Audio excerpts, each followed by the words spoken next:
نحمدہ و نصلی علی رسولہ الکریم اعوذ باللہ من الشیطان الرجیم بسم اللہ الرحمن الرحیم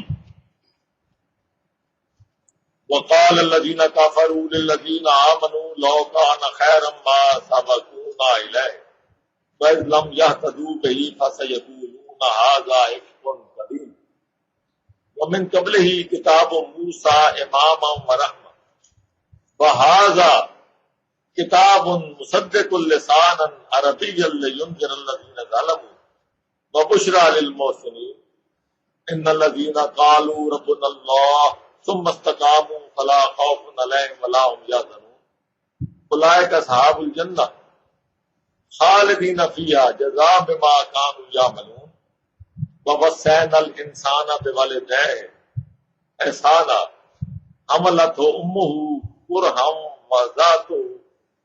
وضعتہ کرہا وحملہ وفصالہ 30 شہرا حتی اذا بلغ اشدہ وبلغ 40 سنہ قال رب اوزعنی ان اشکر نعمتک التی انعمت علی وعلی والدی وان اعمل صالحا ترضاہ واصلح لی فی ذریتی انی تبت الیک وانی من المسلمین اولئک الذین نتقبل عنہم احسن ما عملوا وتتجاوز عن سیئاتہم ونتجاوز عن سیئاتہم فی اصحاب الجنہ بعد الصدق الذی كانوا یوعدون والذی قال لوالدیہ اف لکما اتعداننی ان اخرج وقد خلت القرون من قبلی وہما یستغیثان اللہ ویلک آمن ان وعد اللہ حق فَيَقُولُ مَا هَذَا إِلَّا أَسَاطِيرُ الْأَوَّلِينَ أُولَٰئِكَ الَّذِينَ حَقَّ عَلَيْهِمُ الْقَوْلُ فِي أُمَمٍ قَدْ خَلَتْ مِن قَبْلِهِم مِّنَ الْجِنِّ وَالْإِنسِ إِنَّهُمْ كَانُوا خَاسِرِينَ وَلِكُلِّ دَرَجَاتٌ مِّمَّا عَمِلُوا وَلِيُوَفِّيَهُمْ أَعْمَالَهُمْ وَهُمْ لَا يُظْلَمُونَ وَيَوْمَ يُعْرَضُ الَّذِينَ كَفَرُوا عَلَى النَّارِ أَذْهَبْتُمْ طَيِّبَاتِكُمْ فِي حَيَاتِكُمُ الدُّنْيَا واستمتعتم بها فاليوم تجزون عذاب الهون بما كنتم تستكبرون في الارض بغير الحق وبما كنتم تفسقون صدق اللہ.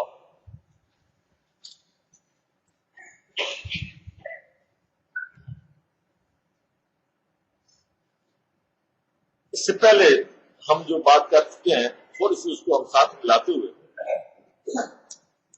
ایت نمبر 7 سے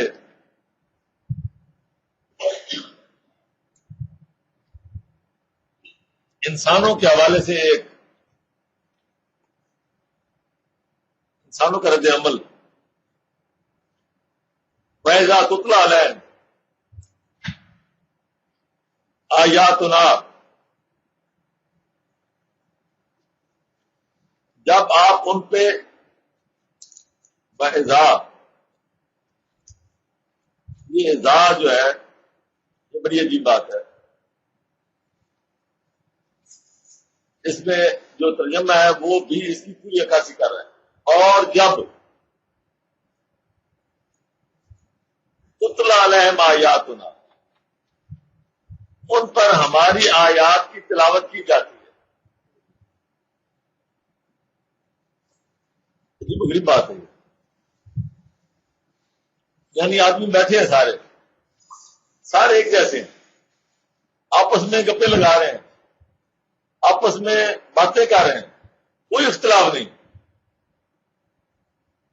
ایک دوسرے کے ساتھ کوئی جھگڑا نہیں ہے دنیا داری کے حوالے سے جہاں جہاں کی آپ باتیں کریں. لیکن جب ہماری آیات تلاوت کی جاتی ہے اور جب اذا یہ کام ہو رہا ہے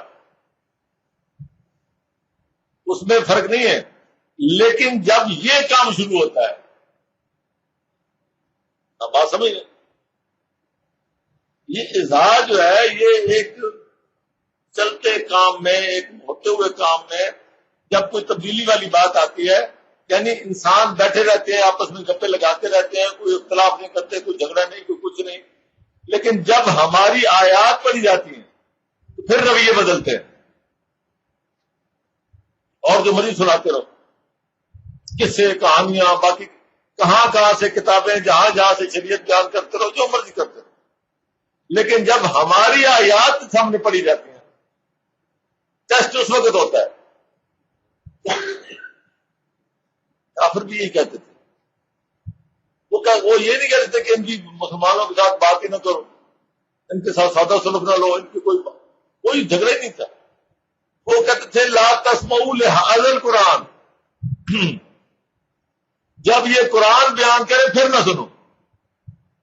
اس کا مطلب یہ ہے کہ مسلمان قرآن ہی بیان کرتا تھا, جھگڑا تو اس بات کو ہوتا تھا.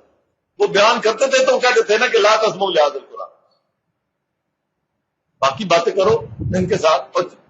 لیکن 13 سال مکہ شریف میں مسلمان اکٹھے رہے, ایک ہی بیت اللہ کا دونوں وارث تھے, دونوں وہاں اپنے اپنے حساب سے طواف بھی کرتے تھے, جہاں جہاں وہ مانتے تھے ایک دوسرے کو, طواف سارے کرتے تھے, حج کرتے تھے, کوئی جھگڑا نہیں تھا. 13 سال آپ کا کیا خیال ہے کہ مسلمانوں نے حج نہیں کیا؟ حج تو چل رہا تھا پہلے سے, طواف بھی چل رہا تھا, سب کچھ ہو رہا تھا, لیکن اس میں شرک تھا. مسلمان شرک نہیں کرتا تھا, کوئی جھگڑا. لیکن وہ کہتے تھے کہ لا تسمعوا لهذا, جب قرآن پڑھے جائے مت سنو. اسی طرح جب ساری محفل لگی ہو کوئی جھگڑے نہیں. وَإِذَا, لیکن جب وہ ٹرن آتا ہے اذا تتلی آیاتنا علیہم آیاتنا, جب ہماری آیات پڑھی جاتی ہیں تو پھر کیا ہوتا ہے؟ محفل کا رنگ بدل جاتا ہے. قال الذین کفروا للحق, یعنی جو پہلے بات ہو رہی تھی اس کے لیے بات نہیں ہو رہی تھی. تو جو انکار کرنے والے ہیں آیات کے مقام کا, آیات کی اہمیت کا, آیات کی اپنی موجودگی کا, وہ للحق, یعنی ہماری آیات کیا ہے؟ حق ہے. ان کا نام حق ہے. جہاں بھی حق کا لفظ آئے گا وہاں کیا ہوگی؟ آیاتنا. اور آیاتنا کیا ہے؟ قرآن. اب کوئی زبردستی اس میں کوئی اور چیز گھسیٹتا رہے تو اس کی مرضی. کیا ہم جواب اس نے دینا, ہم نے نہیں دینا. ہمارا کام ہے پہنچا دینا بات کو, جو ہم سمجھیں. جو ہم پہنچا رہے ہیں اس کی انشاءاللہ ذمہ داری ہے. نہ بھی کہیں تو بھی اللہ پاک نے پکڑ لینا ہے کہ غلط بات کیوں کی. اس لیے میں پوری کوشش کرتا ہوں اپنی ہر وقت. آپ کو اندازہ نہیں ہے کہ جو درمیان کا ہفتہ گزرتا ہے اس میں میں اپنی یہ کوشش ضرور کرتا ہوں کہ میرا موقف کہیں, میں علماء کے پیچھے بھاگتا ہوں جب بھی مجھے موقع ملتا, ان کے پیچھے بھاگتا ہوں, ان سے سننا چاہتا ہوں, ان کو بیان کرنا چاہتا ہوں کہ یہ میرا موقف ہے کہ کہیں غلط ہے. ابھی پچھلے دنوں بھی یہ ہمارے حضرات بھی اوپر سے آ گئے تھے, 2-3 گھنٹے یہاں اسی جگہ پہ یہی بات. اور الحمدللہ جب بھی بات ہوئی ہے اب آج تک جو موقف ہم نے ان کے آگے رکھا ہے وہی موقف ہم آپ کے سامنے رکھتے ہیں. اب تنہائیوں میں اگر کوئی مانتا ہے اور بار ممبر پہ نہیں مانتا اس میں میرا قصور نہیں, میں اس کا ذمہ دار نہیں. لیکن جو قرآن کی آواز ہے, میں نے قرآن کی آواز آپ تک پہنچانی ہے. اور آگے اس کے ساتھ اگلی بات وہی ہے کہ وما علینا الا البلاغ. ہر ایک نے, آپ سب مکلف ہیں کہ جہاں بھی جائیں قرآن بیان کریں. وَإِذَا تُتْلَىٰ عَلَيْهِمْ آیاتنا, جب ہماری آیات پڑھی جاتی ہیں تو جو اس میں ان کا انکار کرتے ہیں, قرآن کے مقام کا انکار کرنے والی, ہر طرح کے انکار کرنے والے موجود ہیں درجہ بدرجہ. یہ آگے بات آ رہی ہے, یہ میں اپنی طرف سے نہیں کہہ رہا, یہ درجے بدرجے انکار ہیں الگ الگ. جو ان کا حق, اس حق کا حق یہ, اس کے علاوہ حق کہیں نہیں. یہ میرا دعویٰ ہے, اور کوئی آدمی اس پہ آ کے بات کر لے, انشاءاللہ بات کی ہے لوگوں سے, مانتے ہیں حق یہ وہ حق ہے جو غیر مسلم بھی مانتے ہیں. حق ہے جس کو جو نبوت کا دعویٰ کرتے ہیں وہ بھی مانتے ہیں کہ یہ حق ہے. کمال ہے نا اس کی. باولہ بھی مانتا ہے کہ یہ حق ہے, عیسائی بھی مانتے ہیں یہ حق ہے. پادریوں کے ساتھ ہماری گفتگو ہوئی, انہوں نے مانا. انجیل اور قرآن کا آپس میں تقابلی ہمارا مناظرہ ہوا ریٹن, تو آخر میں پادری جو باہر کا ہوا تھا لارڈ ہیمفرے, وہ مان کے گیا, لکھ کے دے گیا کہ قرآن جو ہے یہ ورڈ آف گاڈ ہے، اس طرح کہ یہ ہے فوٹو، اور انجیل کو ہم لیتے ہیں جیسے کہ یہ کیا ہے، پورٹریٹ. آپ خود اندازہ لگا لیں پورٹریٹ کیا ہوتا ہے، یعنی آپ کا فوٹو میں کھینچتا ہوں تو جیسے آپ ہیں ایسے ہی ہے. پورٹریٹ جو ہوتا ہے وہ دوسرا بناتا ہے دیکھ دیکھ کے، اس میں انسانی کاوش ہے، وہ بناتا ہے مصور، اس کی اپنی کوشش شامل ہے. جیسے مغل بادشاہوں کے پورٹریٹ بنے ہوئے ہیں، زیر الدین بابر کا، فلاں کا، وہ پورٹریٹ ہے. خدا خبر واقعی اس طرح تھے نہیں تھے، لیکن فوٹو کیا ہے، اس میں جو جیسا ہے ویسا ہے. انسان اس میں اپنا وہ شکل نہیں بدل سکتا. تو بہرحال یہ جو معاملہ ہے یہ ایسی حق ہے جو دنیا مانتی ہے. چاند چڑھے کل عالم دیکھے، جب چاند چڑھتا ہے تو ساری دنیا دیکھتی. تو یہ حق جو ہے جب یہ آتا ہے تو وہ کہتے ہیں ھذا سحر مبین. یہ تو انسان کو کہاں سے کہاں بھاگ کے لے جاتا ہے، سحر انسان کو چھا جاتا ہے. یہ جو وہ اب کافر جس نے انکار کرنا ہے وہ کہتے ہیں اس کو کسی طریقے سے ڈائلوٹ کرو، اس کا اثر پتلا کرو، کوئی طریقہ لگاؤ. تو یہی بات آگے چل رہی تھی. اسی بات کے حوالے سے آگے آیت نمبر 9 میں اللہ پاک نے جواب دیا کہ ان کو کہو کہ میں کوئی نیا رسول نہیں ہوں، مجھ سے پہلے بھی یہ کلام آئے. میں کیا کرتا ہوں، مجھے جو وہی آتی ہے میں تو اس کے مطابق عمل کرتا ہوں. اس کے بعد اگلی بات آئی ہے کہ یہ ایسی بات ہے، اس رسول کا آنا اور اس قرآن کا آنا یہ ایسی بات ہے جو کہ اس سے پہلے حضرت عیسیٰ علیہ السلام گواہی دے چکے ہیں اس بات کی. سورہ صف میں قرآن میں موجود ہے وہ گواہی، مبشرا برسول یاتی من بعد اسمہ احمد. یہ گواہی آ چکی ہے. اب اس کے بعد اگلی بات آ رہی ہے جو آج کا ہمارا درس ہے، وقال الذین کفروا للذین آمنوا. جو کافر لوگ ہیں، انکار کرنے والے ہیں، وہ ماننے والوں سے کہتے ہیں، کیا کہتے ہیں، لو کانا خیرا ما سبقونا الیہ، کہ اگر اس میں بھلائی ہوتی اس کام میں تو ہم تم سے پہلے دوڑ پڑتے. کیا ہم اس سے دوڑ نہ پڑتے؟ وَإِذْ لَمْ يَهْتَدُوا بِهِ فَسَيَقُولُونَ هَذَا إِفْكٌ قَدِيمٌ. اب جب کہ وہ اس کی طرف نہیں آئے، اس سے ہدایت نہیں لی. اب قرآن کے الفاظ ہیں نا، بڑی عجیب بات ہے. قرآن کے الفاظ دیکھیں، ایک ایک لفظ ایسا ایسا جڑا ہوا ہے تو اسے پوری ہسٹری بیان ہوتی ہے. وَإِذْ لَمْ يَهْتَدُوا بِهِ، کمال ہے. مجبوری ہے ان کی، جو قرآن کا انکار کرتے ہیں وہ کیوں کرتے ہیں، ان کی وجہ ہوتی ہے نا. انہوں نے کہیں اور سے اخذ کر رہے ہوتے ہیں اپنا دین، وہ اپنا دین کہیں اور سے اخذ کر رہے ہوتے ہیں، اس لیے وہ اس کا انکار کرتے ہیں، ورنہ انکار کا تو مطلب ہی نہیں. تو وَإِذْ لَمْ يَهْتَدُوا بِهِ، اب جب کہ وہ اس سے ہدایت نہیں لیتے، بہی قرآن سے، یعنی قرآن مطالبہ یہ کرتا ہے کہ ہدایت آپ لینی ہے مجھ سے، قرآن کا یہ مطالبہ ہے، وہ اسے لیتے نہیں. اب یہ درجات ہیں، وہ ذرا بڑے لیول کے تھے. آج بھی جو اس قرآن سے ہدایت لینے کا روادار نہیں ہے وہ بھی ایک لحاظ سے انکار کے درجے میں ہے. اِذْ لَمْ يَهْتَدُوا بِهِ، یہ ان کا جو رویہ ہے یہ ہر آدمی دیکھ لے کہ کیا میں بھی اس میں شامل تو نہیں. وَإِذْ لَمْ يَهْتَدُوا بِهِ، جب اس قرآن سے انہوں نے ہدایت نہیں لینی چاہیے، لینے کا یہ باب استفعال سے آیا یَهْتَدُوا، اس میں اہتمام ہوتا ہے کہ جب اس سے انہوں نے ہدایت لینے کا نہیں سوچا، کوئی بندوبست نہیں کیا، کوئی اس کا خیال نہیں کیا کہ ہم یہاں سے وہ لیں. اِذْ لَمْ يَهْتَدُوا بِهِ، اس کا مطلب مطالبہ تو یہ ہے نا کہ اس سے ہدایت لینی ہے. تو جب نہیں لی تو اب کہتے ہیں فَسَيَقُولُونَ هَذَا إِفْكٌ قَدِيمٌ، وہ کہتے ہیں یہ تو بہت پرانے دور سے یہ بات چلی آ رہی ہے، من گھڑتو، اپنی طرف سے بنا کے انسان وہی بنا کے دیتے آ رہے ہیں، ہم کیوں لیں؟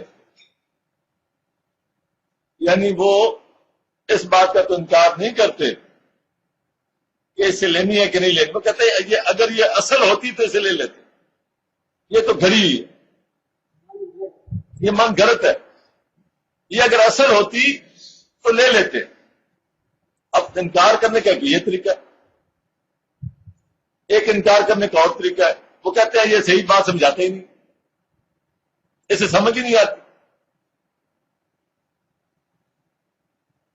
میرے پاس ایک عالم آئے، میں نے ان کے سامنے قرآن کی آیت رکھی، میں کہ جی مجھے اس کا مطلب سمجھائیں۔ میں نے کہا جو ترجمہ لکھا ہوا وہی پڑھ کے سنا، اور نے ترجمہ کیا، جو لکھا ہوا وہ پڑھ کے سنا، میں آپ کو آخر میں وہ بھی دکھاؤں گا۔ میں نے کہا کہ مجھے بتایا اس کا مطلب کیا ہے، جو ترجمہ ہوا ہے اس سے کیا مطلب نکلتا، بات تو سمجھ نہیں آ رہی، تو تھوڑے سے پریشان ہو گئے۔ میں کہ اب آپ ایسا کریں کہ اب آپ کو اپنی روایات نکالیں، مجھے وہاں سے سمجھائیں۔ کہتے جی اس پر تو کوئی بھی حوالہ ہی نہیں ہے، کوئی روایات ہے ہی نہیں۔ میں کہ اب کہاں جائیں؟ کہنے لگے پھر یہ تو بات آپ پر بھی آتی ہے۔ میں کہ میں اس کا ترجمہ کرتا ہوں، میں نے ترجمہ کیا، میں کہ بات سمجھ آئی؟ بات یہ ہو رہی تھی، کہتے ہیں جی کہ ہم دو علماء بیٹھے تھے، دو تین آپس میں، تو آپ کے بارے میں ڈسکس ہوا، تو ہم نے کہا کہ وہ کہہ رہے تھے کہ انہوں نے تو عربی کا نہ کوئی درس نظامی کیا ہے، نہ ان کی تعلیم ہے، وہ کچھ بھی نہیں۔ میں نے کہا یہ آپ کے بڑے عالم فاضل کا ترجمہ ہے، یہ عالم ہے، میں جاہل، یہ عالم صاحب کا ترجمہ ہے، اگر آپ کو سمجھ آتی ہے تو مجھے سمجھا دیں، اور یہ میرے جاہل کا ترجمہ ہے، اگر آپ کو سمجھ آتی ہے تو مجھ سے بات کریں۔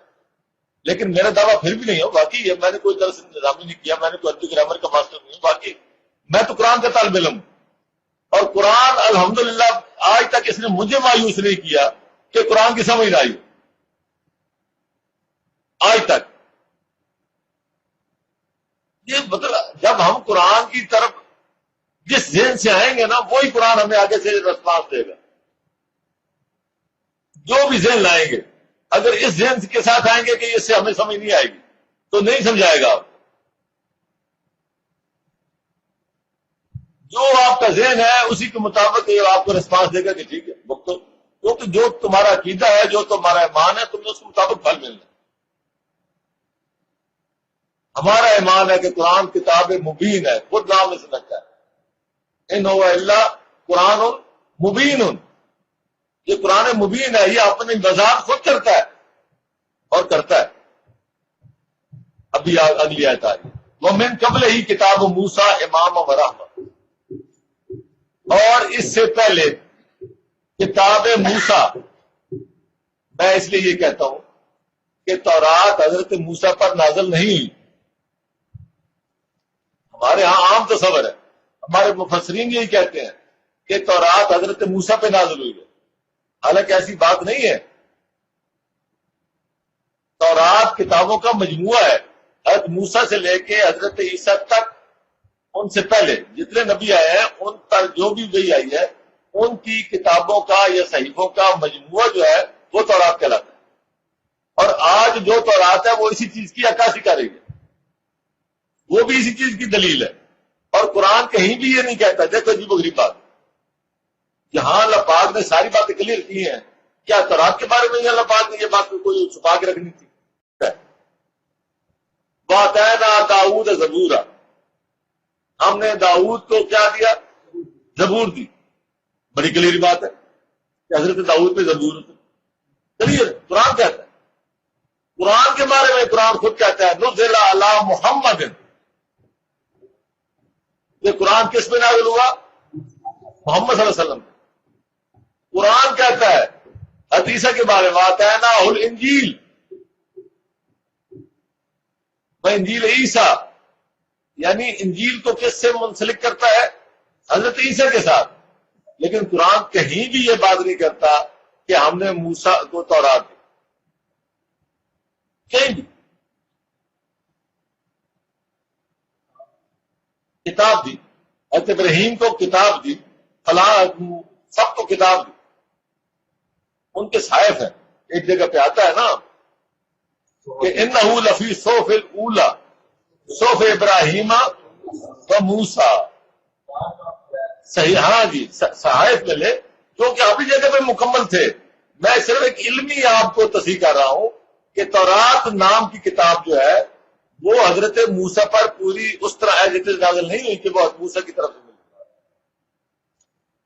ہاں، حضرت موسیٰ سے شروع ہوئی تورات، ہر نبیوں پہ آتی رہی، اس کا نام تورات ہی رہا، اور تمام نبیوں کے صحیفے اس کے ساتھ شامل ہوتے رہے قرآن کی روح سے. وہ بھی میں آپ کو آخر میں بتا دوں گا، اس کا حوالہ ہے باقاعدہ سورہ مائدہ میں موجود ہے وہ بات. تو یہ بات ہے کہ اللہ پاک فرمایا کہ اس سے پہلے کیا تھی؟ کتاب موسیٰ امام و رحمت. امام کہتے ہیں جو سب سے آگے ہو. بنی اسرائیل کا جو پہلا نبی ریوائول کے بعد حضرت موسیٰ تھے، ایک دور غلامی کے بعد ان کے پاس حضرت موسیٰ بطور نبی ہے، اور وہاں سے ان کی شروعات ہوئی تورات کی، کتاب موسیٰ کی، صحف موسیٰ کی. وہ سب سے پہلے تھے. یعنی یہ قرآن سے پہلے ایک شاہد آیا جس نے باقاعدہ گواہی دی، اور اس سے پہلے کیا تھے؟ حضرت موسیٰ کی کتاب چل رہی تھی جو کہ امام تھی، جہاں سے یہ کام سارا شروع ہوا ہے. امام ہوتے ہیں جو سب سے آگے ہوتے ہیں. ایک قطار ہے، قطار کا سب سے جو اگلا انسان ہوتا ہے یا اگلی مورا ہوتا ہے یا اگلا دانا ہوتا ہے وہ امام کہلاتا ہے. یہ جو سب پیشوا کا مطلب سب سے آگے والا، پیش میں نے آگے. وہ کہتے ہیں نا کہ مجھے یہ معاملہ در پیش ہے کہ یہ میرے سامنے آیا ہے، جو بالکل آگے ہوتا ہے وہ امام کہلاتا ہے. تو یہ وہاں سے یہ سارا سلسلہ جو چل رہا ہے، اس سے پہلے کتاب موسیٰ امام. اب من قبل ہی، اب سوال ہی پیدا ہوتا ہے کہ یہ اگلی بات کیا کی؟ یہ قبل ہی آ گیا وہذا، قبل ہی اور ہاذا، وہذا کتاب. آپ کو بات سمجھ آئی کہ اس سے پہلے یہ بالکل ایسی ہے کہ ان سے پہلے یہ ہیڈ ماسٹر تھے اور اب یہ ہے. اب میں نے ان کے ساتھ ہیڈ ماسٹر کا لفظ نہیں لگا.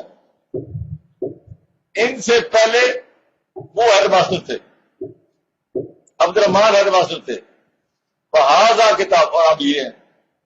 اس کا مطلب کیا ہوا کہ اب ان کا دور ختم ہو گیا، اب یہ دور شروع ہوا ہے. من قبل ہی کتاب موسیٰ امام و رحمت وہذا کتاب. اب وہ ساری بات اس کے ساتھ لگے گی، وہذا کتاب امام و رحمت. وہذا کتاب مصدق، یہ اسی کی تصدیق ہے. اس کا سارا مواد جو کچھ تھا وہ سارا، یہ سارا اس کے اندر موجود ہے. یہ مصدق ہے. لسان عربی، جو عربی زبان میں ہے، وہ عربی میں نہیں تھی. لینذر الذین ظلموا، تاکہ ان لوگوں کو جو ظلم کرتے ہیں. ظلم کس کو کہتے ہیں؟ جو ایک کے اصل مقام سے ہٹا کے جو جائز مقام ہے وہاں سے ہٹا کے دوسری جگہ پہ کرتے ہیں. ایک جو جائز مقام ہے کسی کا، اس سے نیچے کرتے ہیں یا اس سے اوپر کرتے ہیں، اس کو ظلم کہتے ہیں. ظالم جو لوگ ظلم کرنے والے. اور سب سے بڑا ظلم کیا ہے؟ شرک کرنے والے. ان الشرک لظلم، سب سے بڑا ظلم کیا ہے؟ شرک. تو فرمایا کہ یہ کیا ہے؟ لینذر الذین ظلموا، یہ مشرکین، مشرک کا شرک کا علاج جو ہے وہ قرآن کے بغیر ہو ہی نہیں سکتا. آج بھی قرآن کے بغیر کہیں بھی اب دیکھیں، جو جتنا فرقہ جتنا قرآن سے دور ہوتا جا رہا ہے اتنا شرک زیادہ اس میں آتا ہے. جتنا دور ہوتا جا رہا ہے اتنا شرک زیادہ آتا جا رہا ہے.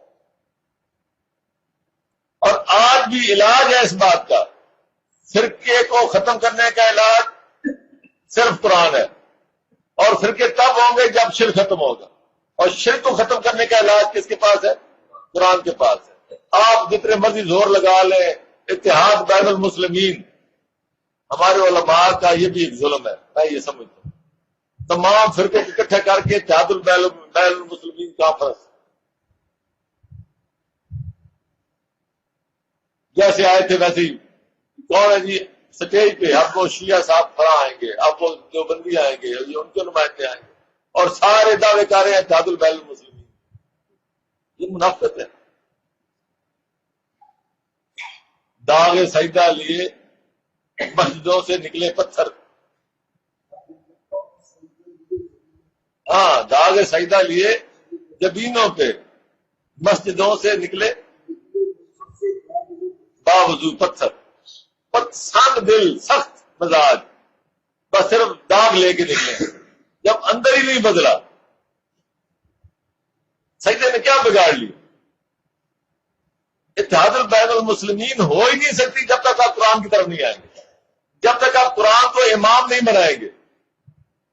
فہذا کتاب، اب یہ کتاب ہے جس کو امام، یہ امام ہے آپ، جب تک آپ اس کو آگے نہیں کریں گے، اس پر متفق نہیں ہوں گے، اس وقت تک آپ سے نہ شرک ختم ہوگا نہ فرقہ ختم ہوگا۔ کر لیں جو مرضی، لگے رہے 1400 سال اور لگے رہے۔ لِيُنذِرَ الَّذِينَ ظَلَمُوا وَبُشْرَىٰ لِلْمُحْسِنِينَ۔ اب یہاں محسن کون لوگ ہیں؟ جو قرآن کے ساتھ وابستہ، جو بشارت ہے محسنین کے۔ اب محسنین کا آگے تشریح آ رہی۔ ان الذین قالوا ربنا اللہ، وہ لوگ بے شک جن لوگوں نے ایک دفعہ بول دیا ربنا اللہ، یہ معمولی بات نہیں ہے ربنا اللہ، میں نے پچھلی دفعہ بھی اس میں بات کی تھی۔ یہ ربنا اللہ کہنا 100 دفعہ ہم کہتے ہیں، اللہ ہی ہمارا رب ہے۔ رب جس کو کہتے ہیں جو آپ کی ضرورتیں پوری کرنے والا ہو۔ جب مجھے کوئی ضرورت پڑے تو کس نے پوری کرنی ہے؟ اللہ نے۔ جب آپ کا اس پہ یقین ہو گیا اور آگے ہے سمستا کام، پھر اس پہ ڈٹ گیا، قائم ہو گیا، استقامت۔ جب میں کہوں کہ میری ضرورتیں فلاں آستانے سے پوری ہوتی ہیں، میری ضرورتیں فلاں مزار سے پوری ہوتی ہیں، فلاں جگہ دیگ چڑھانے سے ہوں گی، فلاں جگہ چادر چڑھانے سے ہوں گی، فلاں جگہ پہ میں کوئی وہ تابوت بنا کے دوں گا پھر ہوگی، ڈٹ جائے اسی بات پہ اللہ کے ساتھ وابستگی کہ جو کام کروانا ہے اللہ نہیں کرنا ہے، اللہ سے ہی کروانا ہے۔ ربنا اللہ، جو میری ضرورت پوری کرنی ہے کس نے کرنی ہے؟ اور ضرورت میں نے کئی دفعہ آپ سے کہا بھی ہے، یہ ضرورت صرف یہ نہیں ہے کہ جو آپ کو محسوس ہو، یہ بھی غلط فہمی ہے۔ آپ سمجھتے ہیں کہ میری یہ ضرورت ہے، اللہ کو معلوم ہے کہ تمہاری کیا ضرورت ہے، جو تمہاری ضرورت ہے ہو سکتا ہے وہ تمہارے لیے اشارہ ہو، تمہارا تو علم نہیں ہے۔ واسع علیم وہ ذات ہے، تمہیں کیا پتا؟ تمہاری تو 4 قدم، 1 قدم کے بعد تمہاری آنکھیں اندھی ہو جاتی ہیں کہ آگے میں کیا کروں۔ نمبر 1، ایک اور بات بھی ہے ضرورت کی، ماں باپ کے بارے میں اللہ پاک نے مثال دی ہے، کیونکہ آگے پھر بات ماں باپ کی آ رہی ہے تو میں یہاں سے اسٹارٹ ابھی لے لوں تو اچھی بات ہے۔ ہم دعا مانگتے ہیں وَقُلْ ارْحَمْهُمَا كَمَا رَبَّيَانِي، یا اللہ ان دونوں پر رحم فرما، انہوں نے بچپن میں میری پرورش کی۔ ربیانی، اب یہاں میں کئی دفعہ کہتا ہوں صغیرہ کا لفظ نہ بھی ہوتا تو بھی بات فیکٹ ہے اپنی جگہ پہ، ربیانی کہ میری انہوں نے پرورش کی، اس میں کوئی، لیکن ساتھ صغیرہ کا جو لفظ آیا گیا ہے وہاں ربوبیت کی بات سمجھانے کے لیے۔ اللہ کے معاملے میں ہم بھی اسی طرح صغیرہ ہیں، بچے ہیں، ہمیں نہیں پتا ہماری کیا ضرورت ہے۔ بچہ جو چیز ہے منہ میں ڈالنے کی کوشش کرتا ہے، وہ سمجھتا ہے یہ میری ضرورت ہے، ماں بھاگ کے اس کے ہاتھ سے چھین لیتی ہے، ماں چھینتی ہے، بچہ روتا ہے، ماں سمجھتی ہے کہ یہ اس کی ضرورت نہیں۔ اب میری بات سمجھ رہے؟ ماں کو پتا ہوتا ہے اب اس کے کھانے کا ٹائم ہے، ابھی اس کو بھوک نہیں لگی، ماں پہلے سے تیاری شروع کر دیتی ہے، آپ بندوبست کرنا شروع کر دیتی ہے۔ اللہ پاک بھی ہمارے لیے اسی طرح کے بندوبست کرتے ہیں، حتیٰ کہ ماں کا جو بندوبست کیا یہ بھی اللہ تعالیٰ کی ہمارے ساتھ وہ کیا ہے، ربوبیت ہے۔ ماں کا بچہ پیدا ہوتا ہے تو ماں کا دودھ تیار ہوتا ہے، یہ اللہ پاک کا نظام ہے۔ یہ رب ہے، رب وہ ہے جو تمہاری ضرورتیں تم سے پہلے سمجھتا ہے، تمہاری ضرورتیں پوری کرتا ہے، جن کو تم اپنی نادانی کی وجہ سے اپنی ضرورتیں سمجھتے ہو ان سے تمہیں بچاتا ہے۔ یہ ہے رب یعنی، اور یہ ہے رب۔ ان الذین قالوا ربنا اللہ، اللہ ہمارا رب ہے۔ جو کچھ لینا ہے اللہ سے لینا ہے، جو کچھ دینا ہے اسی نے دینا ہے، جو وہ دے رہا ہے ہمارے حق میں وہی بہتر ہے، اور اسی کا نام ہے ثم استقاموا، پھر اس پر یقین سے ڈر جائے۔ جب یہ کام کر لے گا اس کے بعد فرمایا لا فلا خوف علیہم ولا هم یحزنون، جب معلوم ہے کہ جو اللہ پاک نے نہیں دیا میرے لیے بہتر، جو دیا اس پہ شکر، تو پھر اس پر کیا ہے، اس کی پوری زندگی، اس کا ماضی، اس کا حال اور اس کا مستقبل، نہ آگے مستقبل کا کوئی خوف، نہ ماضی کی محرومی کا کوئی غم۔ مجھے اللہ نے کیا دی، مجھے تو وہ، نہ آگے کا کہ آگے کیا ہوگا۔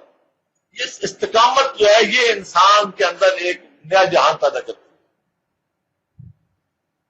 ایک نیا جہان پیدا کرتی ہے اللہ تعالیٰ کے ساتھ وابستگی جو ہے۔ اور اللہ کے ساتھ وابستگی کا سب سے بڑا ذریعہ ہماری نماز ہے۔ جب ہم سجدے میں جاتے ہیں، جب اپنے آپ کو زیرو کی شکل میں لاتے ہیں اللہ کے آگے، اور جب ہم اللہ کی زمین کے ساتھ اپنا ماتھے کا وہ سوچ لگا دیتے ہیں، کنیکٹ ہو جاتے ہیں، تو وہ مقام ہوتا ہے جہاں اللہ پاک فرماتے ہیں کہ واسجد واقترب۔ جب میں نے اپنی ہستی مٹا دی، صفر کر دی، اور وہاں پہنچ کے کہ اس کے نیچے اب اور کوئی جگہ نہیں ہے، اور میں وہاں سے ایک صدا بلند کرتا ہوں، سبحان ربی الاعلی، سب سے بلند، اپنے آپ کو پستی میں رکھ کے اپنی بلندی ختم کر کے میں اس اللہ کو جب پکارتا ہوں تو وہ ہے قربت کا لمحہ۔ لیکن کاش ہم اس کا ادراک، اس وقت اگر ہماری آنکھ میں تری آ جائے، چشمے تر ہو جائے، تو دنیا کی ساری نعمتیں اس کے آگے رہ جائیں۔ یہ ہے ثم استقاموا۔ آگے فرمایا فلا خوف علیہم ولا هم یحزنون۔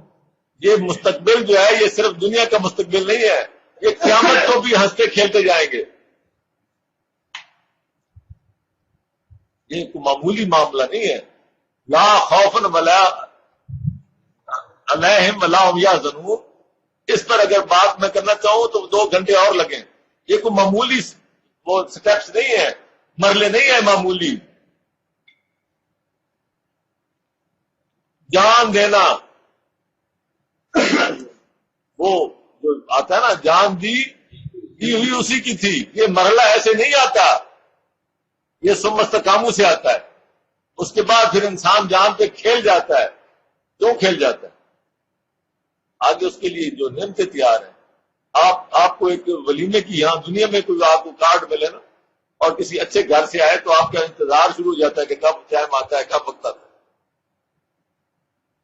اور اس دن آپ بھوکا پیاسا بھی رہنا پسند کر لیں گے کہ شام کو اچھا کھانا ملے گا۔ تو جو اللہ نے تمہارے لیے مہمانی تیار کر رکھی ہے، اس کی آپ ہمارے اندر چاہتے، اتنی ولیمے جتنی بھی نہیں، اتنا بھی یقین نہیں ہے اللہ پاک پہ جتنے کہ ہم یہاں کے کسی ایک رئیس آدمی سے ہم توقع رکھتے ہیں۔ نو ظلم من غفور رحیم ایک اور جگہ پہ ہے، اللہ تعالیٰ کی طرف سے وہاں مہمانی تیار ہے۔ تو یہ ثم استقاموا، یہ اس کے آگے تقاضے ہیں، انسان کے اندر خود بخود پیدا ہو جاتے ہیں۔ آگے اولئک اصحاب الجنہ، وہ بات آ گئی میرے دن اگلی اتنی تھی، میں جنت میں پہلے داخل ہو گیا آپ کو ساتھ لے کے۔ اولئک اصحاب الجنہ تھے، یہ لوگ ہیں جو کہ جنت میں ساتھی ہوں گے، اور اصحاب الجنہ جنت کے حقدار، خالدین فیہا. پھر وہاں یہ نہیں ہے کہ ایک ٹائم پہ کھانا دے کے چلو جی واپس، خالدین فیہا، رہو موج کرو. جزاء بما کانوا یعملون، یہ بدلہ ہے اس بات کا کہ جو وہ عمل کرتے تھے. اب عمل کیا ہے؟ عمل یہ ہے ھذا کتاب، یہ کتاب ہے جہاں سے بات شروع ہوئی، دو حرفی بات. ھذا کتاب مصدق، یہ کتاب ہے جو کہ پچھلا تمام تمہارا ماضی جو ہے یہ اس کی تصدیق کر رہی ہے، اور مستقبل کے لیے تمہیں تیار کر رہی ہے. اور اس کی دعوت کیا ہے؟ ان الذین قالوا ربنا اللہ، دعوت اس کی ہے. ثم استقاموا، پھر اس کے ساتھ جڑ جائیں، ڈر جائیں، آگے جنت تک کے سارے معاملے سے. بہرحال یہ سارا جب ایمان پیدا ہوتا ہے تو یہ مرحلے بڑے آسان ہو جاتے ہیں.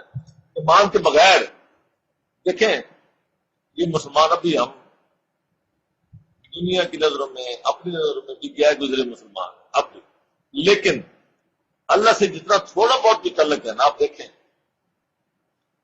آج بھی جب بات آتی ہے تو انسان مسلمان جو ہے اب بھی، اگر آپ اپنی صرف وہ چنگاری کی گرمائش کو صرف نہیں کریں، کاش ہمارے پاس تھرمامیٹر ہوتا، کاش کوئی پیمانہ ہوتا جو ہماری وہ کہتے ہیں دبی رات کی، وہ دبی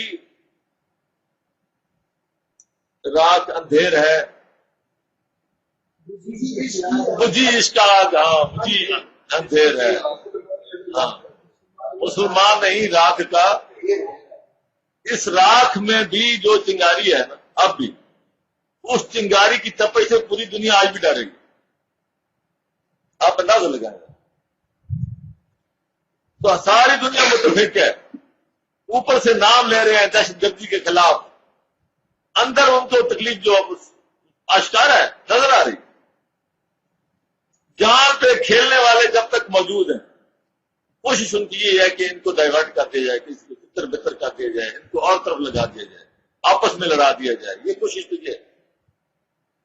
لیکن اس کے باوجود اس جو چنگاری ہے اس کی تپش آج بھی اتنی ہے کہ پوری دنیا محسوس کی جا رہی ہے. اور اگر یہ شعلہ جوالا بن جائے، اور یہ صرف قرآن بناتا ہے، دنیا میں کسی کے پاس یہ ایٹم بم نہیں ہے. میں آپ کو بار بار عرض کرتا ہوں، قرآن خود کہتا ہے کہ مجھے لے کے ایک دفعہ نکلو تو صحیح، وجاہدہم بہی جہادا کبیرا، ان کے ساتھ جہاد کرو، ذرا جہاد کبیر اس کے ساتھ کرو تو صحیح، لے کے تو نکلو.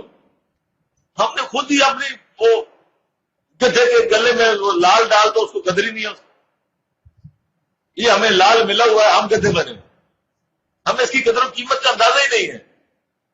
قرآن کا اپنا دعویٰ ہے، آپ اس کو آزماؤ، اپنے آپ کو بعد میں آزمانا، یہ تمہیں کندن بنا دے گا، پھر تم آزمانا اپنے آپ.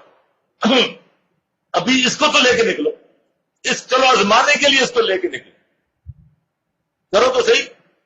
لیکن جب آپس میں ہی پھر کے فرقہ بازی، ایک دوسرے کافر، لیٹرینیں بھری ہیں، فلاں کافر فلاں کافر فلاں کافر، یہ تو ہوگا. قرآن سے دور ہوں گے تو یہ ہوگا. ہم فرقوں کو چھوڑنے کو تیار ہی نہیں. فرقوں کے خلاف قرآن نے بار بار بات کی، لا تفرقو لا تفرقو. قرآن نے اتنی بات کی، قرآن نے دو نصیحتیں کی، ہم دونوں کو بھول گئے. سورہ روم، وَلَا تَكُونُوا مِنَ الْمُشْرِكِينَ 30/30، وَلَا تَكُونُوا مِنَ الْمُشْرِكِينَ. پہلی بات مومنوں سے کہا گیا، یا ایھا الذین آمنوا سے پیچھے خطاب آ رہا ہے، وَلَا تَكُونُوا مِنَ یعنی خطرہ تھا کہ شرک میں ڈال دیا جائے گا، شرک نہ کبھی کرنا. دوسری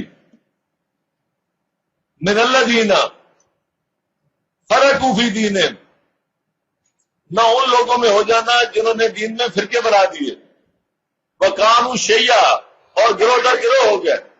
كُلُّ حِزْبٍ بِمَا لَدَيْهِمْ، ہر گروہ جو اس کے پاس ہے اپنے فرقے صاحب اس پہ خوش ہے. یہ کام نہ کرنا، یہ دو کام کبھی نہ کرنا. ہم نے دونوں کر کے رہے ہیں. اب آگے چلتے ہیں. وَوَصَّيْنَا الْإِنسَانَ بِوَالِدَيْهِ إِحْسَانًا. یہ بڑے اہم آج کے حوالے سے میں آپ سے کئی بار کہہ چکا ہوں. ہماری بدقسمتی، ہمیں تلاش پہ لگا دیا گیا مزاروں کی. وہاں وہ ولی اللہ ہیں جی، وہاں وہ ہے جی، وہاں وہ ہے جنہوں نے وہ دیوار کو گھوڑا بنا کے چلا دیا تھا، وہاں اللہ کا بڑا بزرگ دفن ہے جی. ہم بھاگ رہے ہیں باہر، تلاش کر رہے ہیں. دیکھیں گھر میں پکاتے ہیں اور لاد کے بھاگتے ہیں ادھر باہر. چادریں سلواس لا کے گوٹا کٹار لگا کے اوپر چڑھاتے ہیں کوئی دربار میں لے. قرآن کیا کہہ رہا ہے؟ قرآن کہتا ہے ولی اللہ گھر میں، مزار تمہارے گھر میں، آستانے تمہارے گھر میں. قرآن کہتا ہے کیا؟ وَوَصَّيْنَا الْإِنسَانَ، انسان کو ہم نے وصیت کی. ہر انسان کی بات ہو رہی. یہ رشتہ ایسا ہے، یہ یونیورسل رشتہ ہے. والدین اور اولاد یہ یونیورسل ہے، اس کے لیے مذہب نہیں ہے. وَوَصَّيْنَا الْإِنسَانَ بِوَالِدَيْهِ إِحْسَانًا. حسن سلوک والدین کے ساتھ ہم نے ہر انسان کو اس کو حکم دیا. احسان کا رویہ. احسان کا رویہ کیا ہوتا ہے؟ کہ جو انہوں نے آپ کے ساتھ جو ایک تو آپ کی پیدائش کا ذریعہ بنے، آپ کو بچپن سے پالا، جو کچھ کیا تم نے، وہ اس کا اجر تو اللہ کے ہاں سے ملنا ہے. تمہارا اجر جو اگر اللہ سے تم نے لینا ہے تو تم نے ان کے ساتھ احسان کا رویہ اختیار کرنا. جو ان کا عمل ہے وہ اجر اللہ سے لیں گے، تم اجر نہیں دے سکتے. تم نے اگر اجر لینا ہے تو تم ان کے ساتھ احسان کا رویہ اختیار کرو گے تو اجر اللہ سے لو گے. ہم والدین پر ہی احسان کرتے، والدین کو ایک کپ چائے کے دے کے ہم اسی پر احسان کرنا شروع کرتے. یہ رویہ تو اگر تم نے اختیار کرنا ہے تو اس کا اجر اللہ سے ملے. ہم نے حکم دیا، اللہ کہتا ہے یہ حکم ہمارا ہے. ہمارا حکم سمجھ کے احسان کا رویہ کرو گے تو پھر اجر ہم سے ملے. حملت ہو امہ، اس کی ماں نے اس کو اٹھائے رکھا. قرہم، وضاحت ہو قرہا، جب تک حمل رہا تو بھی بوجھ. قرہم قرات سے آیا ہے، کوئی تکلیف نہیں. یعنی پہلا مہینہ، دوسرا مہینہ، تیسرا مہینہ، چوتھا مہینہ، ہر مہینے وزن بڑھ رہا ہے. ہر مہینے اس کے لیے تکلیف سے تکلیف بڑھ رہی ہے، تکلیف در تکلیف. پھر اس کے بعد جب وہ پیدا وضاحت ہو، جب اس کو پیدا کیا تو پھر اس سے بھی بڑی تکلیف. اب اس کے بعد وَحَمْلُهُ وَفِصَالُهُ 30 شهرا. پھر اس کو صرف یہ نہیں ہے کہ پیدا ہونے کے بعد چھوڑ دیا، اس کا حمل بھی اور اس کو ساتھ چمٹائے رکھنا بھی، دودھ پلانے کی شکل میں 30 مہینے لگے. کوئی ایک دن کی بات نہیں ہے. 30 مہینے، 900 دن.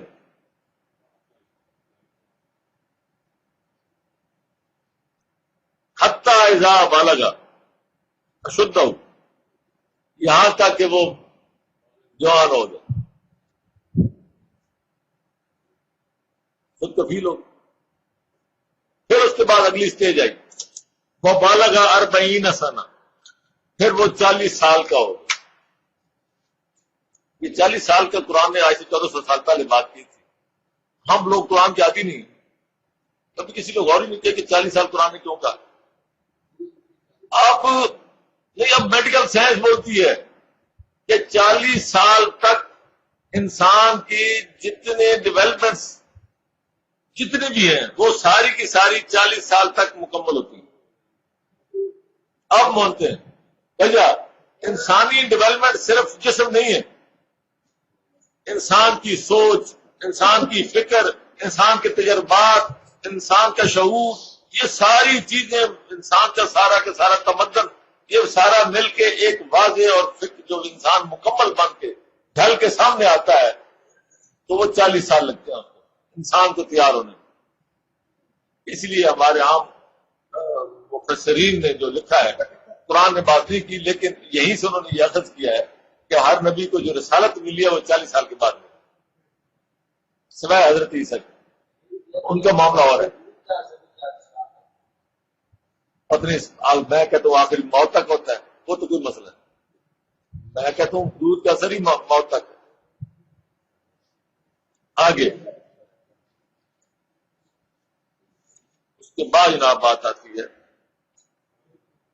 کالا رب۔ اب دیکھیں ایک انسان جب یہاں پہنچ جاتا ہے، اب اس کے بعد اس کے اندر دو چیزیں آتی ہیں، معاشرے سے جو اخذ کرتا ہے، جو اپنے قوا سے اخذ کرتا ہے، جو اپنے شعور سے اخذ کرتا ہے، جو اپنی عقل کو، اپنے تجربات کو، یہ ساری چیزوں سے لیتے ہوئے اب وہ دو باتوں کی طرف جاتا ہے۔ نمبر ایک، قال رب اوزعنی ان اشکر نعمتک التی انعمت علی۔ ایک تو یہ ہے اس کا رویہ کہ وہ اپنے رب کو پہچان لیتا ہے اور وہ کہتا ہے کہ اے میرے رب مجھے توفیق دے، ان اشکر نعمتک، کہ جو تو نے مجھ پر نعمتیں کی ہیں میں اس کا شکر ادا کروں۔ اب آپ ذرا سمجھیں، مجھے توفیق دے، یا بات سمجھیں، مجھے توفیق دے کہ میں وہ نعمت التی انعمت علیہ جو تو نے مجھ پر کی ہیں میں ان کا شکر ادا کروں۔ تو بھائی کس نے روکا ہے؟ کہنا یا اللہ تیرا شکر ہے، تو شکر ادا ہو گیا۔ اگر ایسے ہوتا تو اس دعا کی ایسی ضرورت نہیں۔ یہ زبانی شکر جو ہے یہ ایک انیشل سٹیج ہے، شکر اور چیز ہے۔ شکر یہ ہے کہ جو چیز آپ کو ملی ہے پھر اس کے مطابق اللہ کے احکام کے تحت اس کو پرفارم کرو، اس کو عمل میں لاؤ۔ یہ وہ دعا مانگ رہے ہیں کہ مجھے عمل کے حوالے سے آگے تک دعا جو کرنی ہے اس کے حوالے سے اللہ پاک سے مدد مانگ رہے ہیں۔ یہ ہے شکر ادا کرنا۔ صحت ہے تو صحت کے شکر کیا ہے؟ اس صحت تو لوگوں کے کام آئے، اللہ تعالیٰ کی تبلیغ میں، لوگوں کے کام میں، یہ شکر ہے۔ بیمار بھی گھر بیٹھے یا اللہ تیرے شکر ہے، صحت مند بھی گھر بیٹھے یا اللہ تیرے، سارے گھر بیٹھے شکر ہے شکر ہے۔ بھائی جو آپ کو صلاحیتیں اللہ پاک نے دی ہیں ان کو بروئے کار لاؤ اللہ کے حکم کے تحت، تب یہ شکر کا وہ جو ہے پورا ادا ہو سکتا ہے۔ یہ جو آپ گھر بیٹھے شکر کرتے ہو یہ زبان کا شکر ہے، یہ بھی ایک شکر ہے، یہ نہیں ہے کہ شکر نہیں ہے۔ ایکنالج کرنا بذات خود ایک شکر ہے، لیکن آگے بڑھو، شکر ختم نہیں ہوا یہاں، یہ تو شکر کی شروعات ہے، یہ تو شکر کی شروعات ہے۔ آگے چلو، ان صلاحیتوں کو بروئے کار لاؤ۔ اور آگے فرمایا وَعَلَىٰ وَالِدَيَّ، اور اب میرے والدین پر جو تو نے اب دیکھیں اس کے لیے بھی وہ آپ مانگ رہا ہے کہ مجھے شکر ادا کرنے کی توفیق دے۔ والدین کے ساتھ احسان کا رویہ، ان کے حقوق، ان کا خیال، بڑھاپے میں ان کا پوری طرح آسائش کا، یہ سارے معاملات یہ اسی شکر کے تحت آتے ہیں۔ وَأَنْ أَعْمَلْ صَالِحًا، تشریح آگی نا قرآن کی، یہ ہے قرآن مبین کہ میں کیا کروں، وہ عمل کروں صالح، بہترین عمل کروں۔ وہ کون سے عمل؟ ترضا ہو، جیسے تو راضی ہو، تو اللہ تو اس پہ راضی ہوگا جو اس کے حکم کے تحت ہوگا۔ یہ ہے شکر۔ وَأَصْلِحْ لِي فِي ذُرِّيَّتِي، اور میرے لیے میری اولاد کے اندر بھی اصلاح پیدا کر۔ جیسے میں اپنی والدین کی اولاد ہوتے ہوئے ایک اچھے عمل کی مجھے اللہ پاک نے توفیق دی اور مجھے احساس ہوا ہے، مجھے ادراک ہوا ہے کہ میں رب سے دعا مانگ رہا ہوں، اسی طرح یہی عمل آگے میری اولاد میں بھی آگے چلے۔ تو یہ ہے وہ بات جو کہ تربیت کی بات ہو رہی ہے، کہ 3 نسلوں کی یہاں بات ہو رہی ہے۔ ایک اپنا انسان اپنے والدین کے حوالے سے بات کر رہا ہے، آگے اپنی اولاد کا سوچ رہا ہے، تو یہ آگے نسلوں کی تربیت کے حوالے سے وہ عمل کرنے جو اللہ پاک کی رضا کی خاطر ہوں، اس کا نام شکر۔ یہ سارے شکر کا رویہ جو ہے یہ سکھایا جا رہا ہے۔ ایک رویہ یہ ہے انسان کے اندر، انی تبت الیک، میں تیری طرف رجوع کرتا ہوں. جہاں غلطیاں ہوئی ہیں تو بھی تیری طرف رجوع کرتا ہوں توبہ کے لیے. اور آگے وَإِنِّي مِنَل فرقہ والا کیسے بولے گا یہ؟ ایک آدمی کہتا ہے انی من اللہ الحدیث، انی من البریلی، انی من السنی، انی من الشیعہ. نہیں بولے گا تو وہ اگلے بلوائیں گے اگلے جان. ہوا سماکم المسلمین، اس اللہ نے تمہارا نام رکھا ہے مسلمین.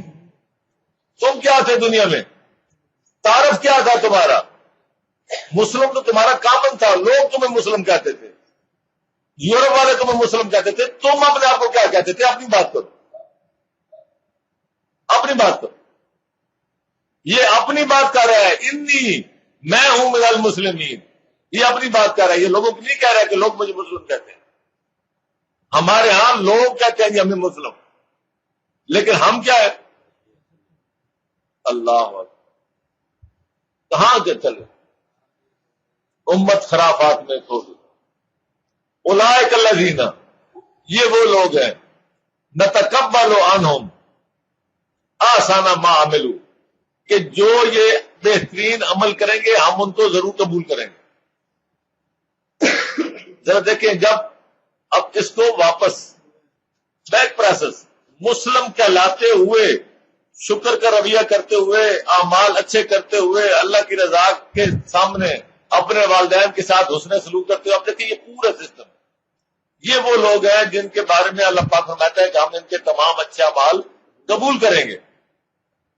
اور آگے وَنَتَجَاوَزُ عَنْ سَيِّئَاتِهِمْ، غلطیاں تو انسان سے ہوتی ہیں. کون ہے جو انسان ہے ہی غلطیوں کا پتلا؟ تو ان کی غلطیوں سے درگزر کریں گے. نتجاوز، ہاں جانے دو، خیر ہے، اپنا بندہ ہے، کہتا رہا ہے انی من المسلمین. غلطیوں سے درگزر کریں گے. اور فی اصحاب الجنہ، دیکھیں میں آپ سے کئی دفعہ عرض کر چکا ہوں، قرآن جب ہمیں اتنا ڈرا دیا گیا ہے آخرت کے حوالے سے، جتنا اللہ پاک نے ہمیں آسان اور ہمیں نڈر بنایا تھا آخرت کے حوالے سے، ہمیں اتنا ہی ہماری فرقہ ان سب نے ہمیں ڈرا دیا. ہمارے سامنے وہ پل سرات رکھا، وہ بال کے برابر، وہ تلوار سے تیز، بال سے باریک، وہ اوپر سے بال گزریں گے اور کٹ کٹ کے نیچے گریں گے. پتہ نہیں کیا کیا خوف ہے. اللہ پاک نے تو بڑا آسان بات کی، اپنے آپ کو مسلم کہلاتے ہوئے، یعنی آپ کے رخ صحیح رکھو.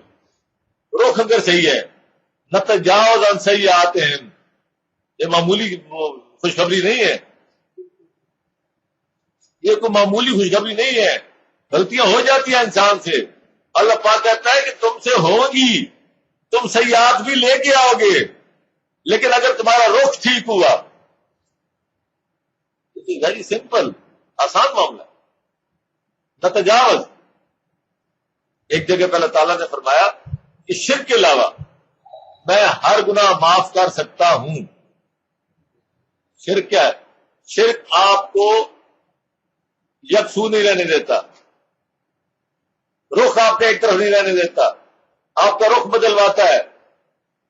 بلا من اسلم وجہہ للہ، جس نے اپنا ڈش، اپنا انٹینا اللہ کے ساتھ منسلک کر لیا، وہاں سے پروگرام لینے شروع کر دیا، بات ختم. باقی کوئی مسئلہ نہیں، اس میں کوئی گڑبڑ نہیں ہوگی. جو اللہ سے باقی سے سگنل نہ لے، اللہ کے ساتھ خالص ہو جائے تو کوئی مسئلہ نہیں ہے، جنت کوئی مشکل نہیں ہے. خود فرما رہے شرک سے ایک دفعہ بچ جاؤ. یہ شرک کے برابر گناہ ہے فرقہ بنانا. اس لیے میں نے کہا اللہ پاک نے دو چیزوں سے منع کیا تھا، وَلَا تَكُونُوا مِنَ الْمُشْرِكِينَ، نمبر 1. نمبر 2، وَلَا تَكُونُوا مِنَ الَّذِينَ فَرَقُوا فِي دِينِهِمْ وَكَانُوا شِيَّعًا. یہ دونوں کام مت کرنا. فرمایا وَعْدَ الصِّدْقِ الَّذِي كَانُوا یوعدون، یہ سچا وعدہ ہے، وعدہ صدق، اس میں کوئی شک و شبہ نہیں ہے. یہ ان لوگوں سے وعدہ ہے یہ جن سے یہ ہم کر رہے ہیں، جن لوگوں کے ساتھ یہ ہم خطاب کر رہے ہیں، یہ ان لوگوں کے ساتھ سب سے سچا وعدہ. اب یہ جو بات اوپر ہوئی ہے، والدین کے ساتھ حسن سلوک، اپنے آپ کو مسلم کہلانا، عمل وہ کرنے کی کوشش کرنا جس سے اللہ کی رضا سامنے ہو، کیا مشکل ہے؟ غلطیاں ہوں گی، ہوتی رہیں گی، اللہ کی رحمت، لا تقنطوا من رحمت اللہ، مشکل نہیں ہے. آگے فرمایا والذی قال لوالدیہ، اب ایک اور بات رویہ آ گیا. ایک ایسا شخص بھی ہوگا جو اپنے والدین سے کہتا ہے افل لکما، قوم پر کیا اف،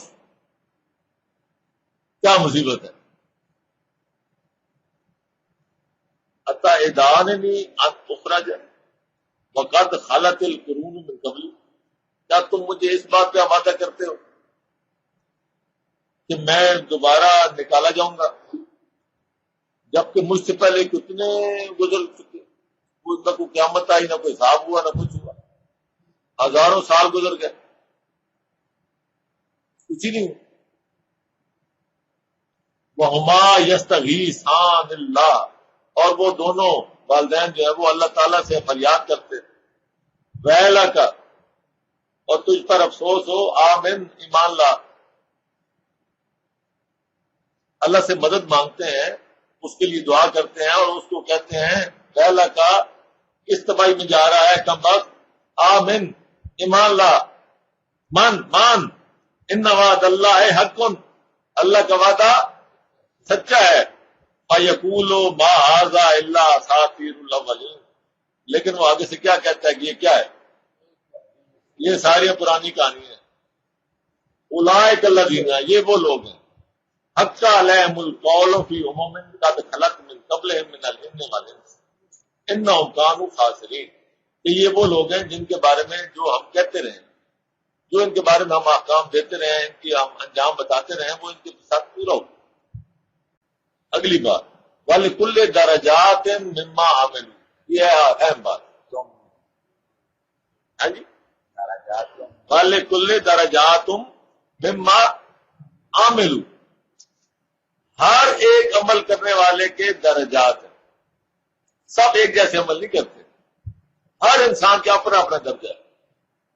مما عملوا، اب یہاں نہ ایمان کی بات کی ہے نہ کفر کی بات کی ہے. جو کفر کے معاملے میں جن کے انکار کے درجے ہیں، عمل کی بات. کئی لوگ قرآن کے ساتھ کفر کا رویہ اختیار کرتے ہیں درجہ بدرجہ، اپنے اپنے درجے میں سب فٹ ہیں، اللہ پاک ان کو فٹ کیے جا رہا ہے. ایمان کے معاملے میں بھی ہر ایک کے درجات ہیں، جو ان کے یہاں عمل ہے اللہ پاک اس مطابق سب کو فٹ کر رہا ہے. کسی کے ساتھ ناانصافی نہیں ہوگی. ناانصافی یہ بھی ہوتی ہے کہ ایک آدمی درجے میں ایمان میں کم ہے اور ایک زیادہ، اور دونوں کو ایک ہی جگہ بٹھا دو. ایک آدمی نے محنت زیادہ کی، اخلاص زیادہ ہے، اور دوسرا جو ہے جو بس پورا ہی کام کرتا ہے، لیکن دونوں کو جی دونوں یہ کمرہ ایک بیڈ تم لے لو تم لے لو. ہر ایک کے درجے اللہ پاک کے ہاں نہ کوئی جگہ کی کمی ہے، نہ آسائش کی کمی ہے، نہ فیسلٹیز کی کمی ہے. ہر ایک کے درجات الگ الگ ہیں، کفر کے بھی اسی طرح درجات. فرمایا وَلِيُوَفِّيَهُمْ أَعْمَالَهُمْ، ہر ایک اس کی اعمال کا بدلہ پورا دے دیا جائے گا. یہ دونوں طرف کی بات ہو رہی ہے. وَهُمْ لَا يُظْلَمُونَ، کسی پر ذاتی برابر بھی ظلم نہیں ہوگا. یہ بھی ایک ظلم کا تصور ہوتا ہے کہ آدمی کہے کہ جناب یہاں تو آپ اکثر سوچتے ہیں اور جی جو مرضی کرو کھوتا گدا برابر ہے. وہاں ایسا نہیں ہوگا. ایک رائی برابر بھی اگر فرق ہے تو درجے میں فرق آئے گا. اس کو پتا ہوگا کہ مجھے یہ کمی ہے اور اس کو یہ چیز فلاں کی جیسے درجے کی وجہ سے.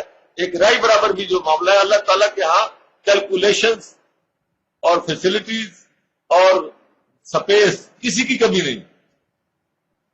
وَيَوْمَ يُعْرَضُ الَّذِينَ كَفَرُوا عَلَى النَّارِ، اور وہ دن ہوگا جب کافروں کو آگ پر پیش کیا جائے گا.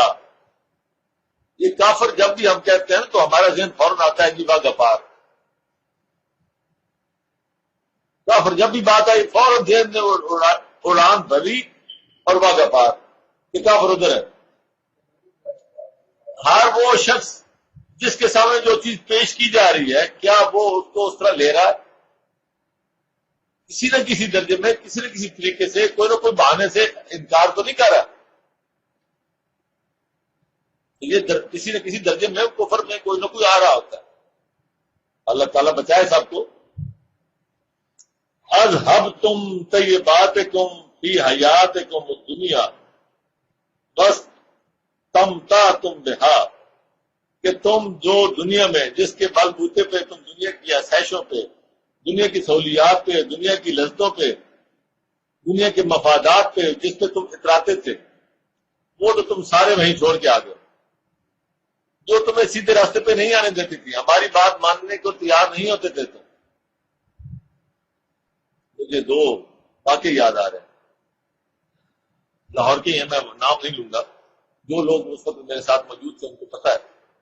ایک صاحب عالم صاحب تھے، ان سے گفتگو ہوئی قرآن کے حوالے سے. بات کرتے کرتے وہ مان گیا، کہتے جی بات تو آپ کی ٹھیک ہے. فرقوں کے حوالے سے، بات کے حوالے سے قرآن کو بڑی واضح باتیں کی ہیں. کوئی آدمی بھاگ نہیں سکتا کہ فرقہ کہلوائے بھی صحیح اور یہ بھی کہے کہ یہ فرقہ نہیں ہے.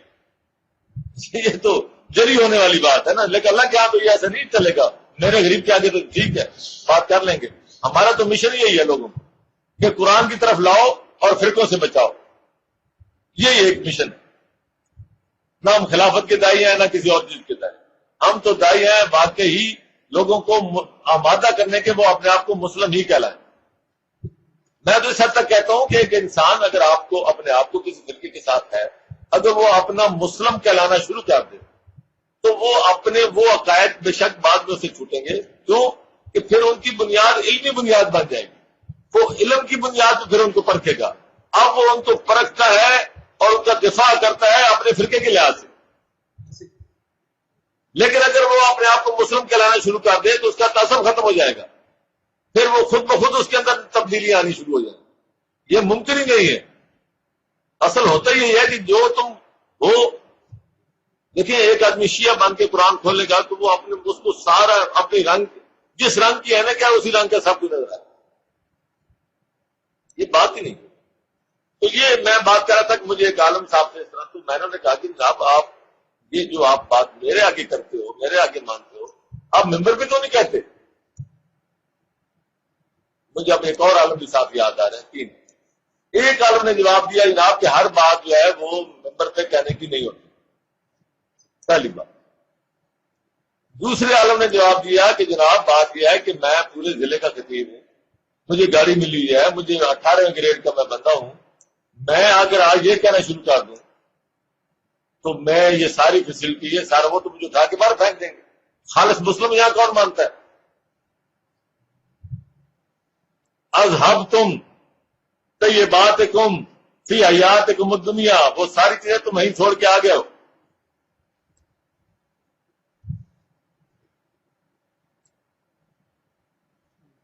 بس تم بہا، جتنا تم نے اس سے فائدہ اٹھانا تھا اٹھا لیا. کہاں گئی وہ ساری بات جس کے بل بوتے پہ جن سہولتوں کے لیے، جن مفادات کے لیے، جن لذتوں کے لیے تم نے حق بات کی طرف آنا گوارا نہیں کیا، اب وہ سارے کا سارا نہیں رہ گیا. فَالْيَوْمَ تُجْزَوْنَ عَذَابَ الْهُونِ، وہ جو تم وہاں ایک باعزت پوسٹ کی خاطر وہاں چھوڑنے کو تیار نہیں تھے، اب یہاں ذلت کا عذاب ہے. عذاب الہون بما کنتم، اس وجہ سے کہ تم کیا کرتے تھے، تستکبرون، اپنے آپ کا وہ بڑا پن کہ یہ نہ ٹوٹنے پائے. تکبر، اپنے آپ کو بڑا بنانا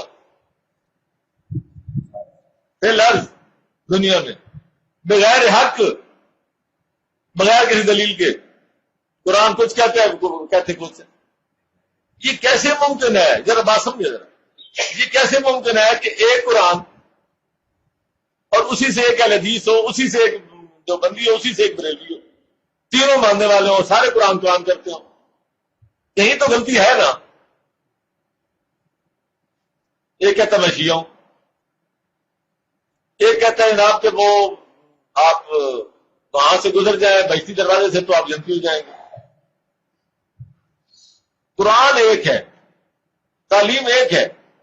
یہ کیا یہ بتاتا ہے کہ بھئی وہ بھی صحیح ہے، وہ بھی صحیح ہے، وہ بھی صحیح ہے، وہ بھی صحیح ہے، کوئی تو غلط ہے.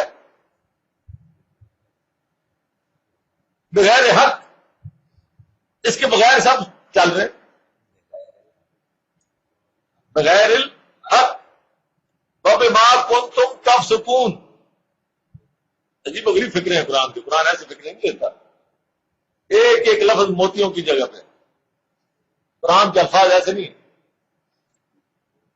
میں ایمانداری سے حلفیہ کہتا ہوں کہ میں قرآن یہ نہیں ہے، میں تو آپ خود ایک دربار مزار کا متولی ہوتا کہاں سے کہاں پہنچتا ہوں.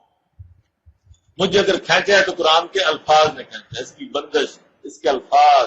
اور یہ جو کہتا ہے نا کہ لاؤ اس جیسا کلام، یہ ایسا نہیں ہے کہ میں کیونکہ مسلمان ہوں اور میری اٹیچمنٹ ہے، ایسی بات ہی نہیں.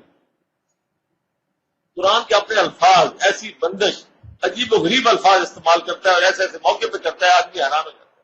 جس آدمی کا علم و ادب کے ساتھ تھوڑی سی بھی وابستگی ہے، جو شعر کسی شعر کی داد دے سکتا ہے، جو آدمی کسی بھی اچھے شعر کی داد دے سکتا ہے نا، وہ قرآن کا محاسن کو بڑی اسی طرح سمجھ سکتا ہے. میرے سامنے ایک آدمی نے نیا نیا شاعر تھا، اس نے شعر پڑھا، میں نے اس کی تشریح کر دی لمبی چوڑی. جو میں نے سمجھا شعر سے میں نے اخذ کر لیا کہ یہ خزاں کا موسم ہے تو اس طرح کی لوکیشن ہے، اس طرح کا مکان ہے. شعر سے وہ میں آپ کو سناؤں گا شعر بھی اور ساری تصویر کشی. وہ شاعر کہنے لگا یار ملک صاحب یہ سارے تو میرے ذہن میں تھی. میں نے کہا بات یہ ہے کہ تمہارے ذہن میں نہیں تھی، تم نے جو آئی بات کر دی تمہیں تو پتہ ہی نہیں نا اس بات. لیکن قرآن اپنی تصویر کشی کرتا ہے، ایک ایک عید جو ہے وہ اپنی تصویر کشی کرتا ہے، ایک ماحول پیدا کر دیتا ہے، ایک سما پیدا کر دیتا ہے. آپ حضرت موسیٰ کا فرعون کے دربار میں کھڑا ہونا، آپ اگر تصوراتی طور پہ دیکھیں، دربار کو تصور میں لائیں تو سارا ماحول قرآن تو وہ ایک پورا اپنا قائم کر دیتا ہے منظر. نمبر ایک، یہ وہ باتیں ہیں جن کی طرف ہمارے مفسرین کی وہ ایک انسان کتنا کر سکتا ہے اللہ کے کلام کی. دوسری بات، قرآن کا لہجہ یہ الفاظ میں بیان نہیں ہو سکتا کہ آپ لکھ کر لہجہ لکھا نہیں جا سکتا. لیکن اس کے جو لہجہ ہے قرآن کا وہ ایک اپنی الگ کہانی سناتا ہے، اس کے لیے الگ تفسیر چاہیے. ہر آدمی کا ایک لہجہ ہوتا ہے. دیکھیں کئی دفعہ ایسا ہوتا ہے ایک آدمی کہتا ہے جی تم نے مجھے کہا تھا کہ یہاں سے نکل جاؤ. جی میں نے تجھے کہا تھا کہ اب آپ یہاں سے جائیں. کہتے نہیں جی آپ کا لہجہ ایسا تھا کہ جیسے آپ نکالنے والے تھے، آپ نے ایسے نہیں کہا کہ آپ جائیں، لیکن آپ کا لہجہ یہ تھا کہ آپ اسے دھکے دے کے نکالنا چاہتے. تو بات وہی تھی کہ میں نے یہ کہا کہ آپ جائیں، لیکن میرا لہجہ جو ہے وہ اس کے اندر دھکے شامل ہو جاتے ہیں. اب وہ کاغذ میں شامل نہیں ہو سکتے دھکے. قرآن کا لہجہ ہے، قرآن اپنے الفاظ کے. اب یہاں بھی جو قرآن نے بات کی ہے، فرمایا کہ کیا کرتے تھے تستکبرون فی الارض بغیر الحق وبما کنتم.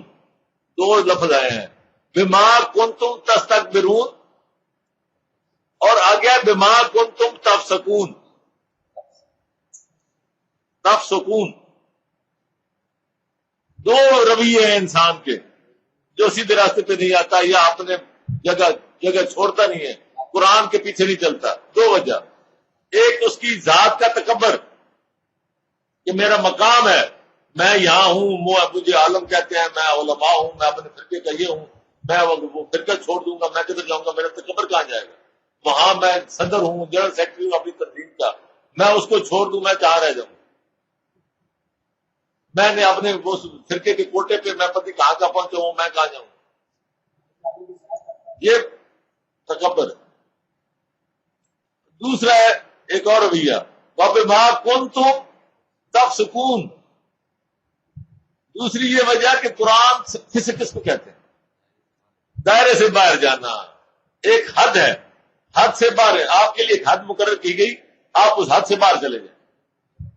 فسق عام طور پہ مالٹا ہوتا ہے چھلکے والے کوئی فروٹ، جب اس میں سے کوئی چیز باہر نکل آتی ہے تو اس کی حدود سے ایک چیز کو اس کو کہتے ہیں فسق،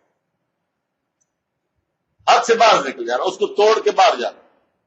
تو قرآن ایک حد ہے، اللہ پاک نے فرمایا تل کا حدود اللہ، قرآن نے یہ کس نے یہ حدود بنائی؟ قرآن نے بنائی۔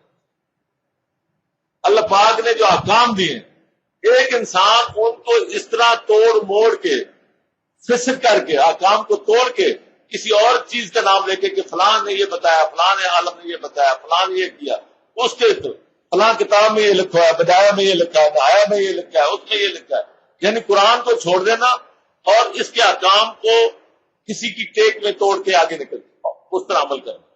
یہ دو رویے ہیں جس کی وجہ سے لوگ ہدایت سے، قرآن سے، اسلام مسلم کہلانے سے یہ فرقوں میں جو بڑھ جاتے ہیں، یہ دو رویے، ایک فسق اور ایک تکبر۔ تکبر واپس نہیں آنے دیتا، فسق وہیں قائم رکھتا ہے، دلیلیں مہیا کرتا ہے۔